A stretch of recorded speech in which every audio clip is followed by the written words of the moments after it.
Halo, jumpa lagi di dalam Belajar Bisnis bersama Ronald Tagalung. Dan pada video kali ini kita lanjutkan bagaimana kita punya kendali formula di dalam memiliki kendali yang kuat terhadap bisnis kita sehingga bisa membuat bisnis yang itu betul-betul kokoh dan bisa diterima oleh pasar dan tentunya berkesinambungan. Nah, pada video kali ini kita akan membahas tentang layanan atau kendali terhadap produk. Bagaimana menciptakan sebuah produk yang itu disukai oleh pasar dan punya keunggulan dibandingkan dengan yang lainnya. Saya akan share materinya dengan Anda. Oke. Sip. Oke, sudah kelihatan ya. Nah, di kendali produk ini kita butuh bagaimana belajar untuk bisa membangun keunikan dan daya saing dari produk yang kita punya agar itu kemudian menjadi daya saing bisnis kita gitu. Nah, kalau masih ingat bahwa di awal proses belajar tentang menjadi seorang pebisnis, kita pahami bahwa setiap bisnis sebenarnya adalah sebuah proses penyelesaian masalah. Nah, sehingga semakin kita tahu apa masalah yang dihadapi oleh calon pelanggan kita, maka akan semakin baik buat kita.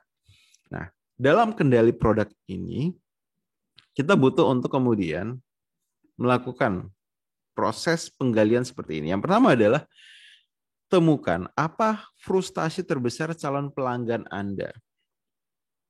Ya, berupa 3 masalah atau sumber frustasi yang dapat diatasi oleh membeli atau produk atau jasa Anda. Bisa jadi sekarang sudah ada yang menjalankan bisnis seperti yang kita ingin jalankan. Akan tetapi bisa jadi bahwa bisnis yang sudah ada sekarang itu belum bisa melayani dengan baik dikarenakan ada hal-hal yang tidak mereka siapkan ataupun lakukan. Nah, ini yang butuh kita kemudian apa? Jadikan sebagai celah. Contoh misalnya, bagi sebuah rumah makan yang sudah ramai sekalipun, itu tetap ada celah yang bisa kita masuki karena itu adalah hal yang menjadi bagian dari penyebab pelanggan di rumah makan itu frustasi. Contoh, misalnya, biasanya kalau makin ramai sebuah rumah makan, maka pelayanannya makin lambat. Dikarenakan mungkin jumlah yang melayani kurang. Maka frustasi orang ketika harus menunggu itu adalah hal yang bisa kita jadikan sebuah pintu masuk untuk kita bisa punya daya saing dan keunggulan dibandingkan dengan rumah makan yang sudah ramai terlebih dahulu. Atau misalnya frustasi orang ketika mau gunting rambut itu apa?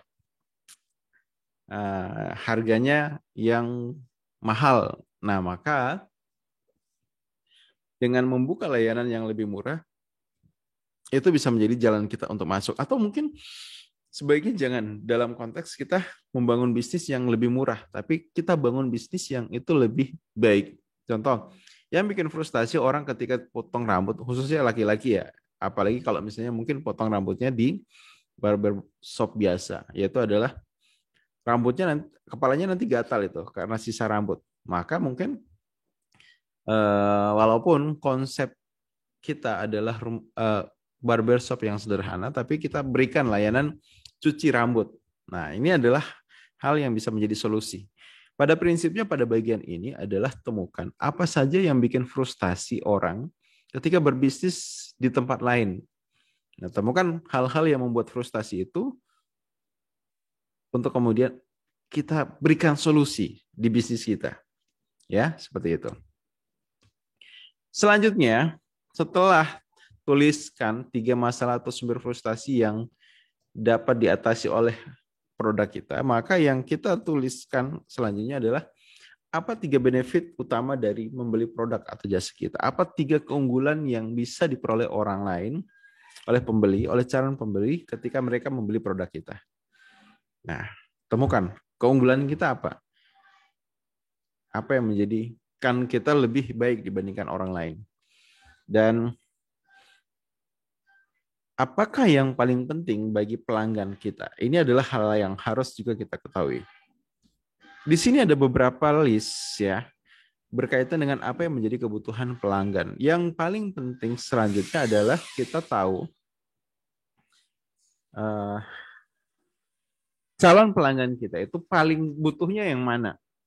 Jadi silakan misalnya dari 12 item ini, itu tuliskan mana yang nomor 1, mana yang nomor 2, mana yang nomor 3. Nah, mungkin contoh misalnya, ini contoh saja.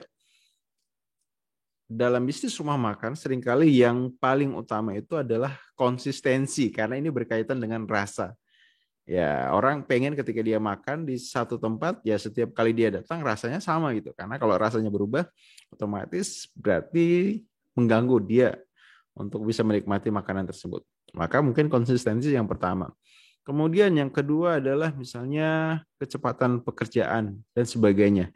Nah, jadi dengan tahu mana yang paling penting buat pelanggan kita, ini akan menjadi satu rumusan bagi kita di dalam menjalankan bisnis supaya bisnis kita itu betul-betul tepat buat calon pelanggan kita. Oke? Demikian cara bagaimana kita punya kendali terhadap produk. Sampai ketemu di video selanjutnya. Terima kasih.